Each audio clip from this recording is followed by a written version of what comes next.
pessoal, então na aula anterior nós trabalhamos o conceito do que são as transformações químicas. Falei para vocês que as transformações químicas nada mais são do que ações que agem ou que acontecem com uma substância química, um objeto, ou com uma mistura, que é a reunião de várias substâncias químicas. Tá?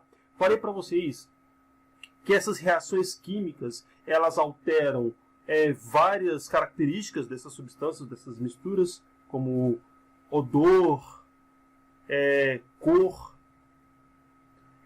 formação de sólidos, liberação de calor e energia, tudo bem? E na aula de hoje eu vou mostrar para vocês um pouquinho alguns exemplos de transformações químicas e no final eu vou propor uma atividade para vocês fazerem em casa, uma atividade prática, tá? Que envolve transformações químicas. Tudo bem, pessoal? Então, vamos lá. Então, tipos de transformações químicas. O primeiro tipo de transformação química que eu quero trabalhar com vocês são as transformações mecânicas. Como ocorrem as transformações mecânicas? Elas ocorrem quando há um atrito entre substâncias químicas, como o GIF está mostrando para vocês. O ato de riscar o fósforo é um tipo de transformação mecânica, tá?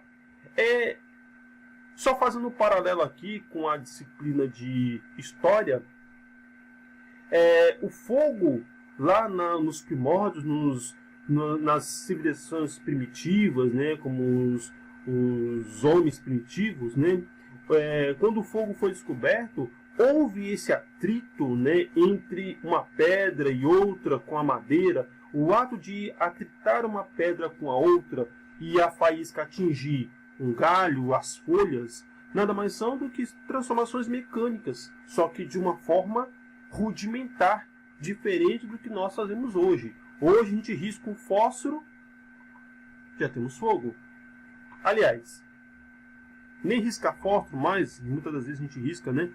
Hoje existem outros recursos, né? Como por exemplo acender um fogão com isqueiro, ou até mesmo o próprio fogão já tem um sistema de acionamento automático de chamas, né? Então quando você gira o fogão ele já dá a centelha e já faz ali uma transformação mecânica, né? Da faísca, né? Do fogo, né? Da fagulha com o gás que está sendo liberado lá na boca do fogão, tudo bem? Então o ato de riscar o fósforo é um grande exemplo, um exemplo talvez mais simples de transformação mecânica. Ocorre quando há o atrito entre o palito de fósforo e a superfície áspera da caixinha de fósforo. Tudo bem? Transformações elétricas. Transformações elétricas elas ocorrem quando há a ação de uma corrente elétrica, como por exemplo uma pilha, tá? Então aqui eu trouxe um exemplo de uma pilha, como vocês conhecem, uma Duracell, Rayovac ou qualquer outro tipo de pilha que existe no mercado. E como essa pilha funciona, que está aí do lado. Esse GIF que está do lado, nada mais é do que uma exemplificação de como funciona essa pilha dentro de um laboratório. Então você vê que tem duas placas de eletrodos ali, submersos em superfície aquosa, tá? Então de um lado eu tenho um zinco, uma placa de zinco, no outro lado eu tenho uma placa de cobre, tudo bem? Tenho ali zinco misturado com uma substância aquosa que eu não consigo identificar ali agora. O cobre que está ali com uma outra substância química que se eu não me engano, ela é sulfato de cobre. Lembrei agora, do outro lado é sulfato de zinco, que são dois tipos de substâncias químicas. E essas substâncias químicas, elas estão ali entrando em contato com uma bateria, tá? E essa bateria está fazendo circular energia e está fazendo com que essa lâmpada se mantenha acesa. os elétrons, né, as partículas do zinco se movimentam para a placa de cobre, tudo bem? Então ali, essa movimentação de cargas do zinco para a placa de cobre nada mais é do que um exemplo de oxidação e redução. Ou seja, é quando eu tenho um elemento perdendo carga positiva, ou seja, perdendo características dele, e o outro vai ganhar uma outra característica, vai ganhar outra partícula, vai crescer, vai ter um aspecto diferenciado do outro que está perdendo. Tudo bem? Essa pilha que tem aí no GIF da direita, ela é chamada de pilha de Daniel. Tá? É uma pilha que foi inventada por um camaradinho chamado Daniel, que era um inglês. Tá? E essa bateria, essa pilha, ela foi inventada lá por volta do século XVIII, século XIX. Tá? E o que nós temos simplificado de pilha é o que você está vendo na esquerda aí, que é o que você usa aí no controle remoto da sua televisão, ou que você usa aí no relógio de parede, ou que você usa aí, por exemplo, em qualquer outro eletrodoméstico movido a pilha. Ou até mesmo o seu celular que é movido a bateria funciona mais ou menos nesse aspecto. Você tem um polo positivo e um polo negativo. Então você tem ali cargas sendo circuladas, né? Ou seja, a corrente elétrica está circulando, né? Está fazendo com que o aparelho no qual você está ligando a pilha seja o que esteja em pleno funcionamento, né? Em plena operação, tá? Transformações por calor, né? Ocorre quando há indução do calor. Por exemplo, o ato de você riscar o fósforo, jogar o fósforo lá na fogueira, é um grande exemplo de transformação por calor. Você está pegando ali a matéria bruta, que é o tronco da árvore, os gravetos da fogueira, você está fazendo com que eles se transformem numa espécie de combustível para que a fogueira se mantenha acesa. Então você tem ali a matéria, que é o tronco de madeira, né? E você tem o fósforo. Se você está no ambiente aberto, melhor ainda, porque esse oxigênio ele ajuda a alimentar esse fogo, essa chama, tá? E esse tronco de madeira ele vai se incendiar, vai ser consumido pelo fogo, tá? Então ele vai ser induzido e vai liberar calor, tá? O ato de você riscar o fósforo e acender o fogão, como você vê nesse outro GIF aí do lado, funciona da mesma forma. Além de você ter ali o fósforo que você riscou, que foi transformado pelo ato mecânico, quando você liga a chama e joga o fogo que está no fósforo lá na boca, simplesmente você está induzindo esse gás a também a ser consumido pelo fogo e vai se manter aceso até que você feche o registro do fogão. Tudo bem? É uma transformação do gás de cozinha, que nós chamamos de GLP, ou seja, gás liquefeito de petróleo, tá? Esse gás, quando liberado do botijão de gás, ele é um líquido. Quando liberado, ele se transforma em gás. E quando consumido por uma faísca elétrica ou pelo fogo, ele é consumido até que a gente feche o registro. Fechou o registro, a gente corta a alimentação do fogão de gás e então não tem mais fogo. Tudo bem? Então, transformações por calor. Temos dois exemplos muito bem claros. Queimar madeira numa fogueira e acender a chama do fogão. Tudo bem? E por fim, nós temos a transformação por ação da luz. Tá? Essas transformações por ação da luz, elas ocorrem em virtude da incidência de luz. Um grande exemplo de transformação química por meio da ação da luz é a fotossíntese.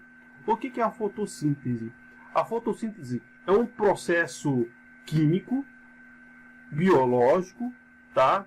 Também, que ocorre nas plantas. Essas plantas, elas durante o dia, elas absorvem a luz solar, ou seja, a luz do sol, e ao mesmo tempo elas retiram do solo água e sais minerais. Essa água e sais minerais são conduzidos pelo caule, pelos canais da planta, atingem as folhas tá? E essa água, esses sais minerais são transformados, tá? Gás carbônico também a planta absorve. E ela pega esse gás carbônico, essa água, esses sais minerais, transforma em um determinado momento do dia e libera o que no meio ambiente? Oxigênio, gás oxigênio.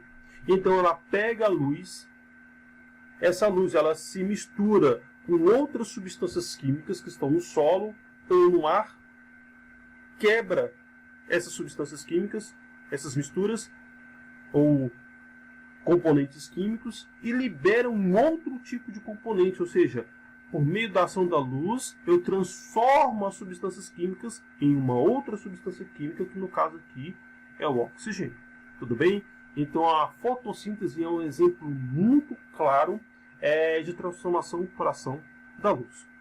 Tudo bem? Agora, pessoal, eu tenho um desafio. Ah, professor, mas estava indo tudo tão bem. Até você inventar moda, professor.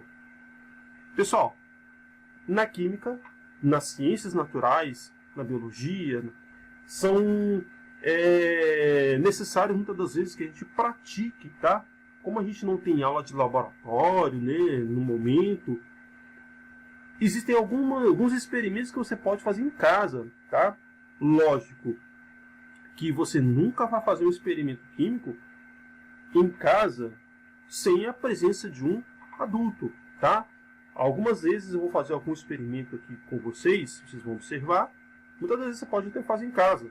Mas não se esqueça, pessoal, quando a gente trata de experimentos químicos, a gente tem que tomar muito cuidado, porque muitas das vezes eles podem trazer algum tipo de risco, mesmo que seja mínimo.